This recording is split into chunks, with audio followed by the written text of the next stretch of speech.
সূরা কিয়ামা বিসমিল্লাহির রহমানির রহিম। পরম করুণাময় অসীম দয়ালু আল্লাহর নামে শুরু করছি। আমি শপথ করছি কিয়ামত দিনের, আরও শপথ করছি অনুতপ্ত আত্মার। মানুষ কি মনে করে যে আমি তার অস্থিসমূহ একত্রিত করতে পারবো না? বস্তুত আমি ওর অঙ্গুলিগুলি পর্যন্ত পুনর্বিন্যস্ত করতে সক্ষম। তবুও যা অবশ্যম্ভাবী মানুষ তা অস্বীকার করতে চায়। মানুষ প্রশ্ন করে কখন কেয়ামতের দিন আসবে, যখন চক্ষু স্থির হয়ে যাবে এবং চন্দ্র হয়ে পড়বে জ্যোতিহীন। যখন সূর্য ও চন্দ্রকে একত্রিত করা হবে, সেদিন মানুষ বলবে, আজ পালাবার স্থান কোথায়? না, কোনো আশ্রয়স্থল নেই। সেদিন ঠাঁই হবে তোমার প্রতিপালকের নিকট।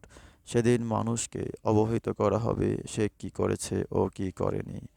বস্তুত মানুষ নিজেই তাঁর কর্ম সম্বন্ধে জানবে, যদিও সে তার দোষ ঢাকতে চায় তাড়াতাড়ি আয়ত্ত করার জন্য।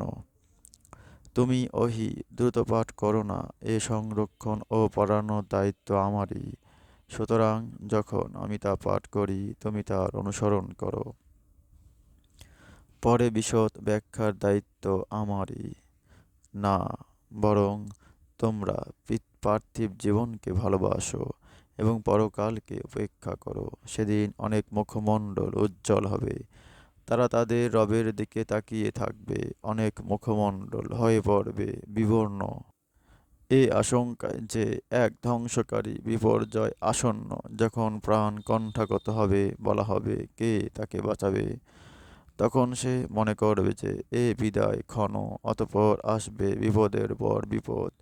সেদিন রবের কাছে সবকিছু প্রত্যান্বিত হবে। সে বিশ্বাস করেনি এবং নামাজ পড়েনি, বরং মিথ্যারোপ অভিমুখ হয়েছিল। পরে সে পরিবারের কাছে দম্ভ ভরে ফিরিয়েছিল। অভিশপ্ত তুমি, অভিশপ্ত! অতঃপর অভিশপ্ত তুমি, অভিশপ্ত! মানুষ কি মনে করে যে তাকে এমনি ছেড়ে দেওয়া হবে? সে কি স্খলিত শুক্রবিন্দু ছিল না? অতঃপর সে কি রক্তপিণ্ডে পরিণত হয়নি? তারপর আল্লাহ আকৃতি দান করেননি ও সুঠাম করেননি? অতঃপর তা হতে সৃষ্টি করেন যুগল ও অতঃপর তা হতে সৃষ্টি করেন যুগল অতঃপর তা হতে সৃষ্টি করেননি যুগল নর ও নারী? তবুও কি স্রষ্টা মৃতকে পুনরুজ্জীবিত করতে সক্ষম নন?